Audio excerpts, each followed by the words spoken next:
The son of John of Gaunt, third son of Edward III. Edward returned from exile in France to reclaim his estates previously seized by Richard II. He was accepted as king by Parliament. Henry spent most of his 13-year reign defending himself against plots, rebellions, and assassination attempts. In Wales, Owen Glendower declared himself Prince of Wales and led a national uprising against English rule.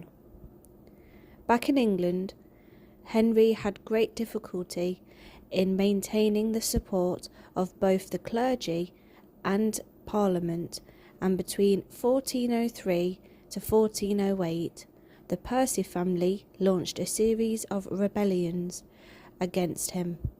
Henry, the first Lancastrian king, died exhausted, probably of leprosy, at the age of 45. The son of Henry IV, he was a pious, stern, and skillful soldier.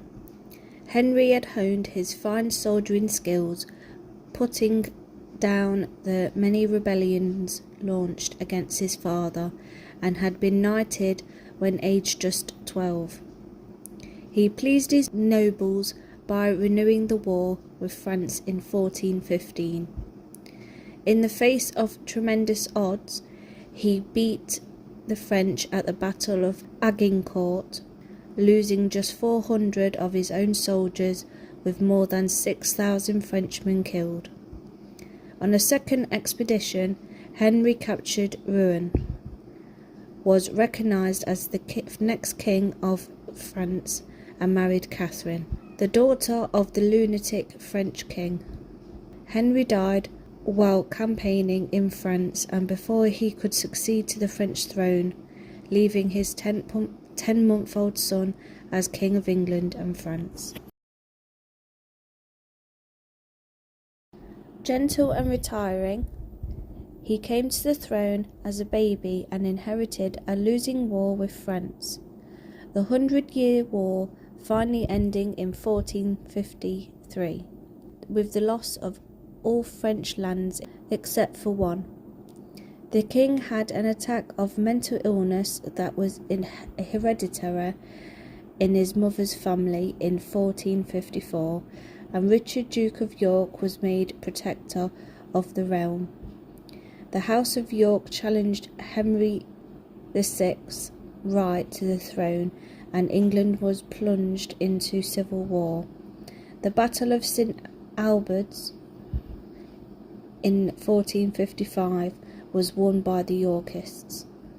Henry was restored to the throne briefly in 1470.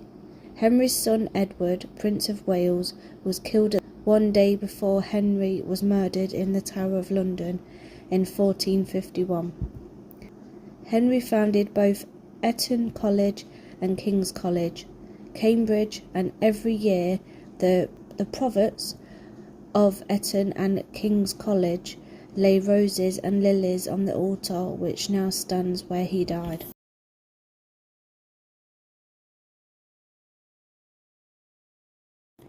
He was son of Richard, Duke of York, and Cecily Neville, and not a popular king. His morals were poor. He had many mistresses and had at least one illegitimate son. Even his contemporaries disapproved of him. Edward had his rebellious brother George, Duke of Clarence, murdered in 1478 on a charge of treason. During his reign, the first printing press was established in Westminster by William Capton. Edward died suddenly in 1483, leaving 2 sons aged 12 and 9 and 5 daughters. Edward was actually born in Westminster Abbey, where his mother Elizabeth Woodville had sought sanctuary from the Lancastrians during the Wars of the Roses. The eldest son of Edward VI, he succeeded to the throne at the tender age of 13 and reigned for only 2 months. He and his brother Richard was murdered in the Tower of London, it is said on the orders of his uncle Richard, Duke of Gloucestershire. Richard III declared the prince in the Tower illegitimate and named himself rightful heir to the throne. Brother of Edward VI. The ruthless extinction of all those who opposed him and the alleged murders of his nephews made his rule very unpopular. In 1485, Henry Richmond, descendant of John Gaunt, father of Henry IV, landed in West Wales, gathering forces as he marched into England. At the Battle of Bosworth Field in Leicestershire, Richard was defeated and killed in what was to be the last important battle in the Wars of the Roses.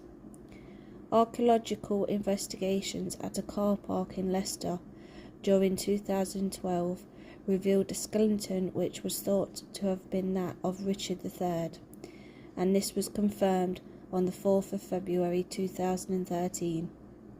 His body reinterred at Leicester Cathedral on the 22nd of March 2015.